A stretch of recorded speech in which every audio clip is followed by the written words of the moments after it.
The scent of roasted garlic and thyme filled the air, mingling with the flicker of vanilla-scented candles against the creamy beige walls of the dining room. Emily Harper, 32, stood in the kitchen of her Seattle home, her hands steady as she polished the last of the wine glasses with a linen cloth tucked into her apron. Each glass gleamed under the soft glow of the pendant lights, a silent testament to her meticulous care. This was her domain, the heart of the craftsman-style house she'd poured her soul into restoring. The hardwood floors she'd sanded until her shoulders ached. The walls she'd painted during sleepless nights after her mother's death. She'd built this place as much with her hands as with her heart. But tonight, it wasn't her stage. It belonged to her older sister, Lauren, 35, who floated through the room like she'd been born to rule it. Dahlia, move the peonies to the console table. Not the buffet. They're blocking the Pinot, Lauren snapped, her voice sharp as the click of her Louboutin heels against the oak floor.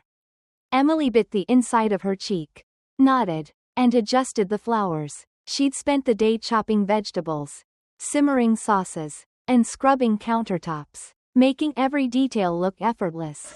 Lauren, meanwhile, was busy perfecting her role as the flawless hostess. Her auburn hair swept into a chignon, her emerald dress catching the light just so. This dinner was her grand performance for her new boyfriend, Ethan, a tech exec with a too-perfect tan and a smile that arrived before his personality. Emily, in her simple navy blouse and practical flats, moved like a shadow, unnoticed but essential. She was used to it, being the one who fixed, who cleaned, who held it all together. The house, technically co-owned with Lauren, was her sanctuary, but tonight it felt like a set staged for someone else's story. When Ethan strolled in, his cologne announcing him before his handshake, he gave Emily a cursory glance and a half-smile, clearly unsure of her place. Lauren seized the moment, her laugh bright and practiced. "Oh, that's just Dahlia, our unofficial housekeeper, keeps this place from falling apart." The words landed like a slap, followed by a ripple of laughter from the guests, casual, careless, cutting. Emily's face burned, her ears hot enough to spark. But she forced a smile. She had to. It was how she survived in Lauren's world, where her name, her worth, was reduced to a punchline over artisanal charcuterie. Dinner unfolded in the formal dining room. Under the glow of a vintage chandelier Emily had spent a Saturday polishing. She sat at the far end of the table, across from a couple she didn't know, next to a woman who gushed about Lauren's impeccable taste in decor. Assuming Emily was hired help, between the arugula salad and the rosemary-crusted lamb, Ethan leaned toward Lauren, his voice loud enough to carry. "So, how long has she been crashing here?" Lauren barely glanced up from her wine glass. "Dahlia's just around. You know, family stuff." A guest chuckled. "Hey, every house needs a freeloader, right?" The joke was meant to be light, but it hit Emily like a stone. Her fingers tightened around her glass, knuckles paling. If she'd squeezed any harder, it would have shattered. She didn't finish dinner. With a polite excuse and a practiced smile, Emily slipped upstairs to her room. The door creaked on its right hinge, just as it had when she moved in 5 years ago after their mother's passing. Back then, Lauren had pushed to sell the house, but Emily insisted they keep it. She'd handled the paperwork, paid the legal fees, and covered the mortgage when Lauren's startup tanked, leaving her drowning in debt. Lauren seemed to have forgotten, or chosen not to remember. In the quiet of her room, the clink of glasses and muffled laughter drifted through the floorboards. Emily sat on the edge of her bed, then crossed to the closet and pulled down a dusty plastic bin. Inside were neatly labeled folders, the mortgage agreement, the original deed, bank statements, all bearing her name alongside Lauren's. She lifted one of the wine glasses from the bin, part of the set she'd bought when they moved in. The same ones Lauren used tonight. The ones her sister had once mocked as tacky. Her reflection stared back through the glass, tired, but not defeated. Something shifted in her chest. It wasn't pain anymore, it was resolve. By Tuesday, the house was a battlefield of silence. Sharp and cold. They didn't fight openly. Lauren preferred subtle jabs, the kind that stung later. Emily stayed quiet too, but her silence wasn't surrender. She watched. She noted. Then, one morning, she stepped into the kitchen to grab her planner and froze. Sunlight spilled across the quartz countertop, illuminating a glossy magazine next to Lauren's empty coffee mug. A faint smudge of coral lipstick on the rim. There, on the cover, was Lauren, beaming like she'd won an Oscar. The headline blared. Modern Muse. How Lauren Harper Built Her Dream Home Post-Divorce. Emily's breath caught. She reached for the magazine, flipping through it with deliberate care. The living room, the kitchen, the garden she'd nurtured through her grief, all framed as Lauren's triumph. Her fresh start. Not a single mention of Emily. Not even a nod to their shared ownership. I did it all on my own, Lauren had told the interviewer, a friend of Ethan's who'd sat across from Emily at a dinner weeks ago. Sipping Cabernet and ignoring her existence. Emily closed the magazine and set it down gently. Slamming it would have betrayed too much. She walked through the house, room by room, cataloging what had been erased. The living room, where family photos had been replaced by abstract prints. The hallway, where her master's degree in finance had vanished. The patio, where her succulents were now Lauren's Zen retreat. According to the article, standing in the hallway, Emily let the silence bridge the gap between the person she'd been in this house and the ghost Lauren had cast her as. Hey, Ethan's voice broke her reverie. He sauntered in, wearing a Patagonia vest and holding a protein shake. Casual as a Sunday brunch. We're doing a follow-up shoot for the magazine this weekend. Mind staying out of the frame? They want a clean vibe. Emily blinked once. Sure, she said, her voice flat. No smile. He didn't notice. He never did. That night, Emily powered up her old laptop. The one with a faded sticker from a fintech conference she'd attended years ago. Back when she consulted for startups. She logged into her Google Drive, fingers hesitating only a moment before finding the folder labeled Home Docs. There it was. A PDF of the deed. 5 years old. Her name and Lauren's side by side. Equal owners. She printed a copy, tucked it into a crimson folder, and slid it into her nightstand drawer behind old birthday cards and a broken Fitbit. She didn't confront Lauren. Not yet. Lauren thrived on drama, on playing the victim. Emily wouldn't give her the script. Instead, she opened a spreadsheet, titled it Timeline, and began logging dates, incidents, discrepancies. Lauren thought she was writing the story alone. Emily was about to take the pen. The Seattle rain fell in a steady drizzle, tapping against the windows of the King County Courthouse as Emily Harper, now 33, stood in the lobby, clutching a manila envelope labeled Final Evidence.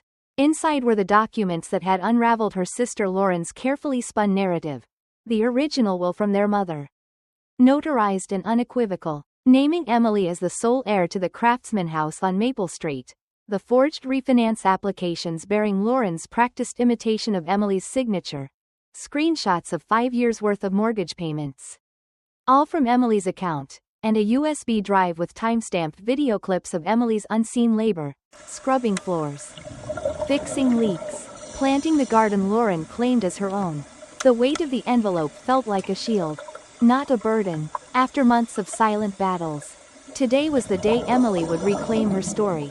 The courtroom was smaller than she'd imagined, with scuffed linoleum floors and a judge who looked more like a tired librarian than a dispenser of justice. Lauren sat across the room, her auburn hair pulled into a tight bun, her emerald eyes darting nervously. Gone was the confident hostess who'd called Emily, the housekeeper, at dinner parties. In her place was a woman who knew the script had flipped.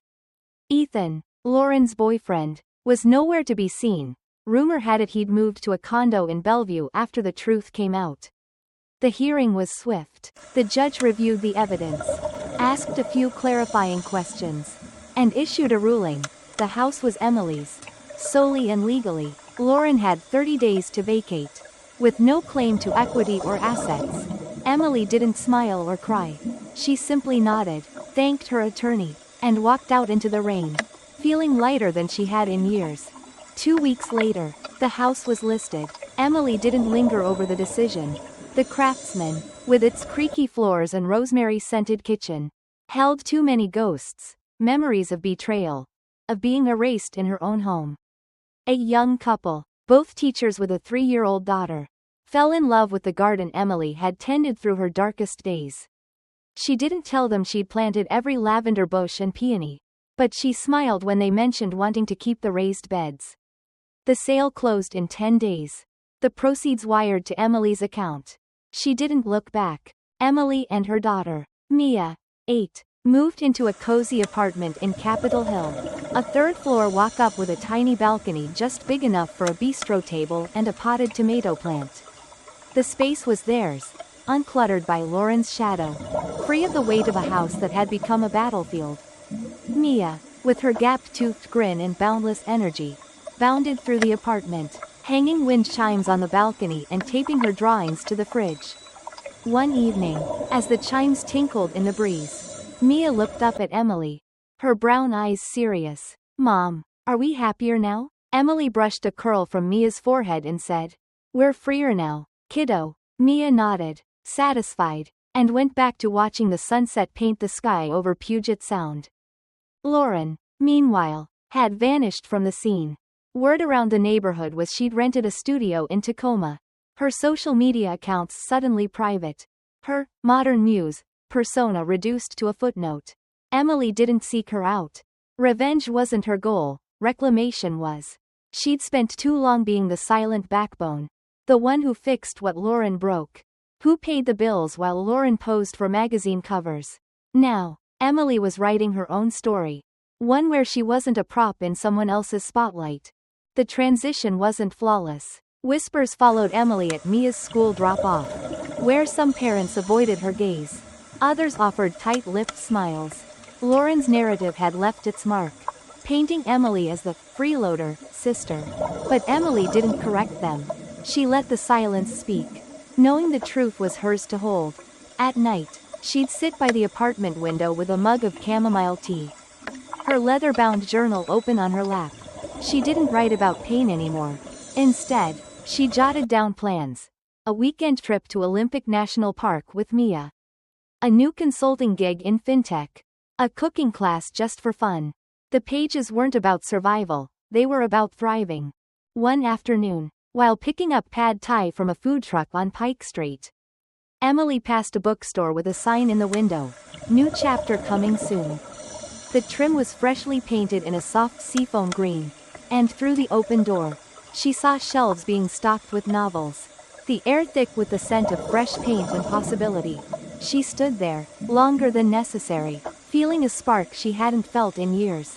It wasn't just the bookstore, it was the promise of beginnings, of spaces that didn't demand she shrink to fit. This is the part of the story where I want to pause and talk to you. My name's Emily, and if you're still here, maybe something in my journey resonates. I used to think staying quiet was weakness. That letting Lauren rewrite my role in our home was just keeping the peace. But silence can be a weapon when you wield it with purpose. Choosing yourself, stepping away from people who dim your light, that's not selfish. It's restoration. I learned that the hard way. Through years of being talked over, erased, and betrayed by the person I thought knew me best. But I also learned this: you can rebuild. You can walk away from rooms that no longer hold you and find new ones that do. Have you ever had to leave behind a situation, a relationship, a job, a home, that was draining your soul? Maybe you're in the thick of it right now, trying to find the courage to take that first step. I see you. It's not easy, but it's worth it. If my story hit you, drop a 1 in the comments or let me know where you're watching from. I'd love to hear your voice. And if it didn't quite land, that's okay too. Tell me why. Share your perspective. Your story matters here. Before I go, I want to leave you with this. We all carry rooms inside us. Some we outgrow, some we rebuild, and some we lock behind us for good. The key is knowing when to walk away and trusting you're strong enough to start again. If this sparked even a flicker of hope, hit that subscribe button. These aren't just stories, they're reminders you're not alone. Keep showing up for yourself. I'll see you in the next one.